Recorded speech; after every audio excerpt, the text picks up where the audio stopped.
Right, Dan, we've got you at this spectacular location. You framed up a nice shot, so let's talk about your camera settings. What do you need help with?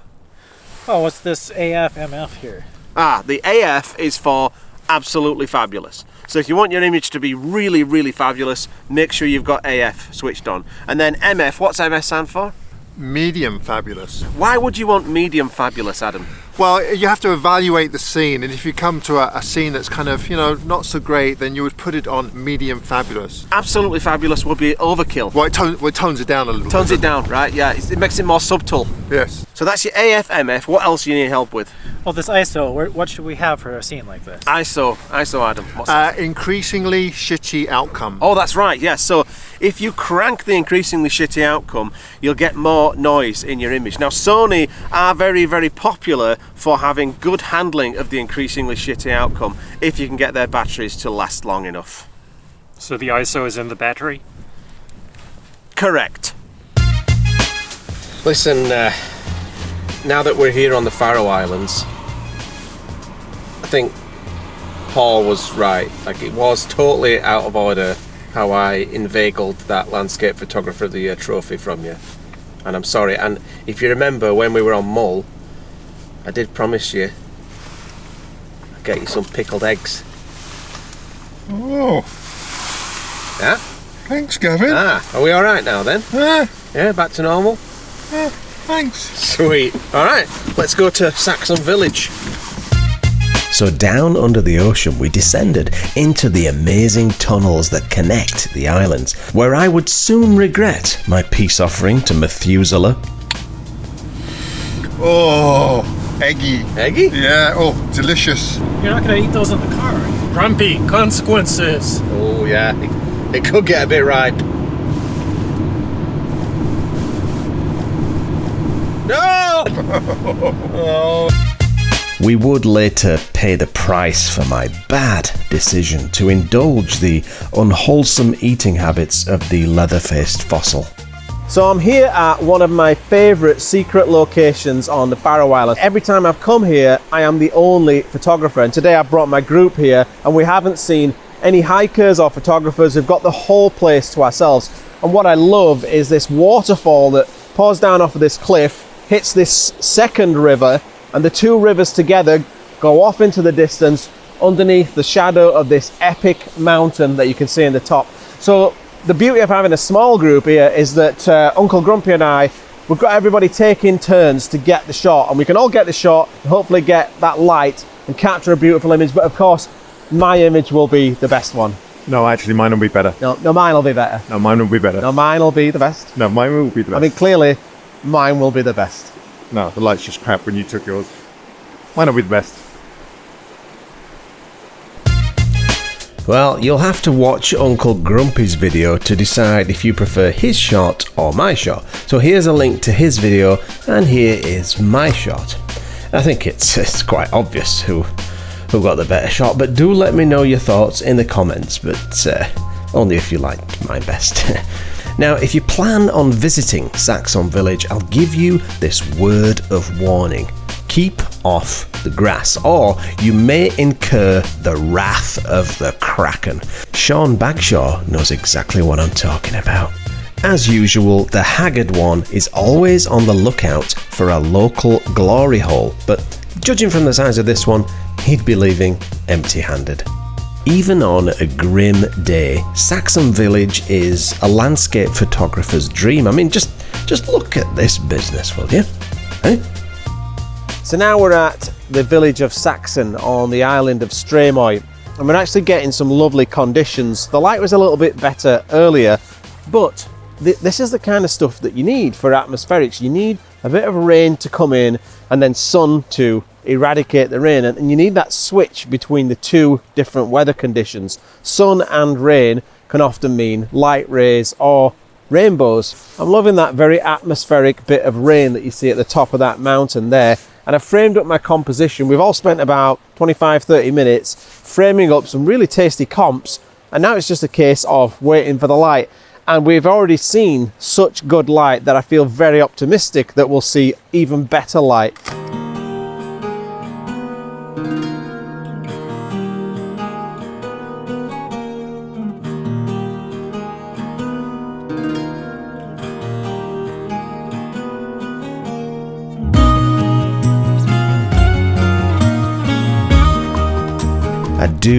love a splash of yellow wildflowers under a dark and moody sky. And I think those might be buttercups, but post a comment and let me know if I'm wrong. I decided to go for a vertical composition with this one because I really enjoyed how that little stream runs into the centre of the frame, and of course the typical grey Faroese clouds add plenty of foreboding drama, which you know I just can't get enough of.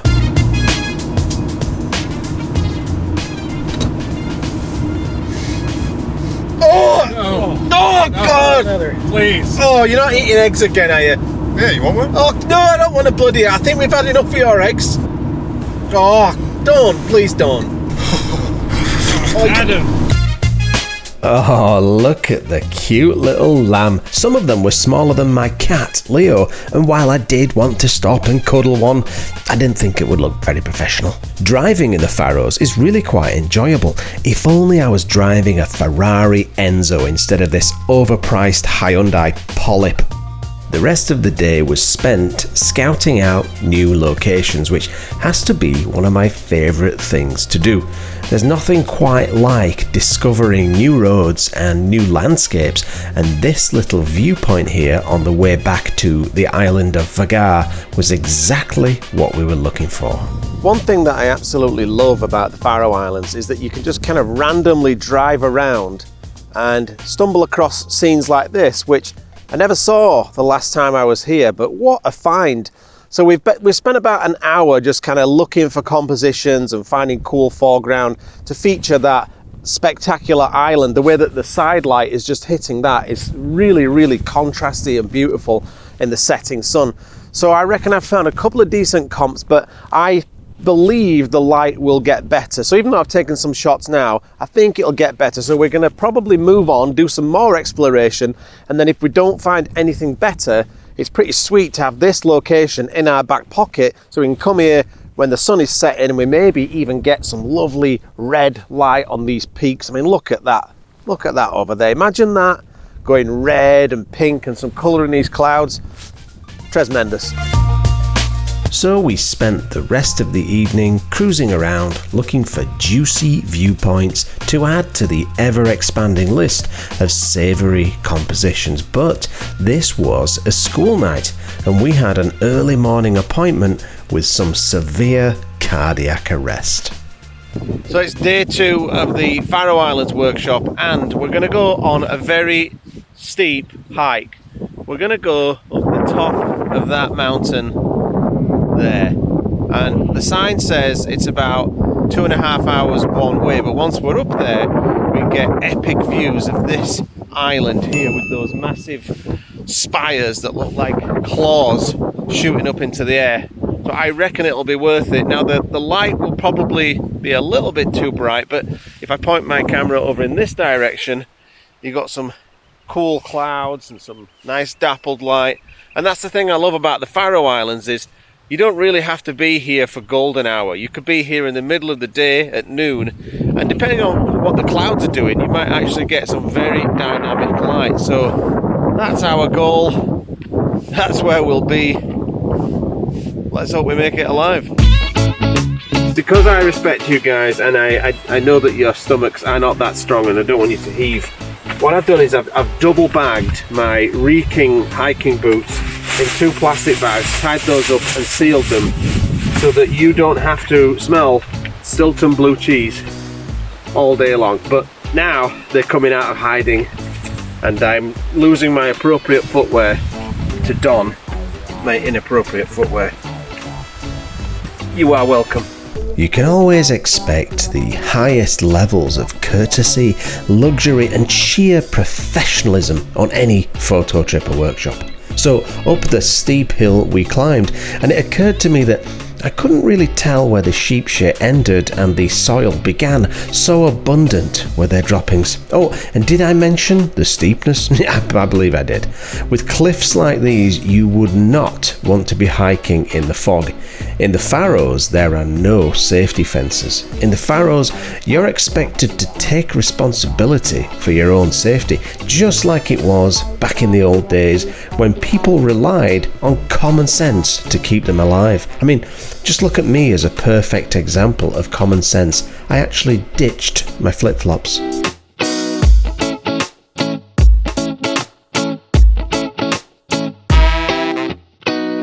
Okay, so we made it about a quarter of the way up the mountain, and I've actually got to a spot that's got a beautiful view, and we've got a few shots here. We've framed up this really nice shot, and I'm going to talk you through this shot. Now, I did actually hike a bit further up the mountain to see if the view got better, and I think it doesn't. It actually, once you get higher up, you actually lose a lot of what I'm about to show you now. So we decided to stay fairly low down and work on this shot. So let me just talk you through this. So what we're doing here, we've got about a quarter of a way up the mountain, and I think the best views are from here, because when you go a little bit further up, which we just did earlier, you lose a lot of this view, which is this spectacular scene where you've got the road disappearing into the distance, you've got the town in the distance, that mountain over there, and of course this gorgeous coastline, and the light that has been coming in and just kind of bathing these cliffs in this spotty, stripy light.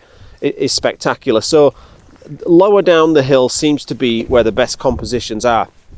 And so what I'm doing is a sweeping panorama that's like a 3 horizontal shot frames that I'm going to stitch together, and it's a case of just repeating the process over and over again as the light changes. So I've shot this pano probably 25 times now as the light is changing so very dynamically, and I'll show you the pano. So what I'm doing is I'm shooting this end of the frame, and I've composed it actually slightly wider in the 3x2 so that I've got some crop room, because you're always going to lose a little bit of your pano when you stitch it together. So I'm taking this shot here, I mean, ignore the Spasmo rocket there, and then I'm moving it across over to here for the third shot. I'll just nudge that up, and that's the third shot. And then once I've got that, I'm moving it across over to here, and I've got this spectacular island in the distance. And what I'm loving, aside from the light, which is very, very dynamic, is just how this is all going to stitch together. And you don't really know until you get it back into Photoshop, but I just love everything from that hillside over there with the town in the distance, this spectacular sweeping cliff over here, and then of course that island there. And with this ever-changing dramatic light, it should turn out to be a very juicy shot.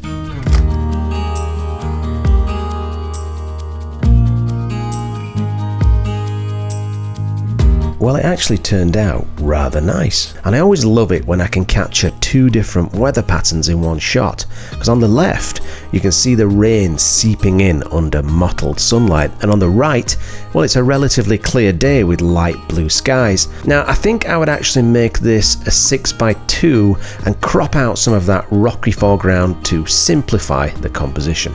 Now, if you're not prepared to hit that like button on this video right now, you'll leave me with no choice but to give you some more of the worst photography advice ever. Oh no, too late. All right, Dan, is there anything else you want to hand with? Oh, this info disc button here. Ah, yes, Gavin. Well, the disc button, that's for disappointing. You do not want to hit that button. Just stay away from the disc button at all times. Yes, yes. Unless you're posting on Instagram.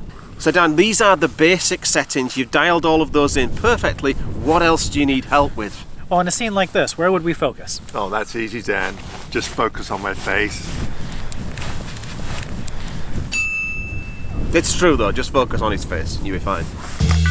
Right Dan, so we're at a spectacular location. Let me talk you through all of your camera settings. Do you know what autofocus stands for? Autofocus? Oh. Oh!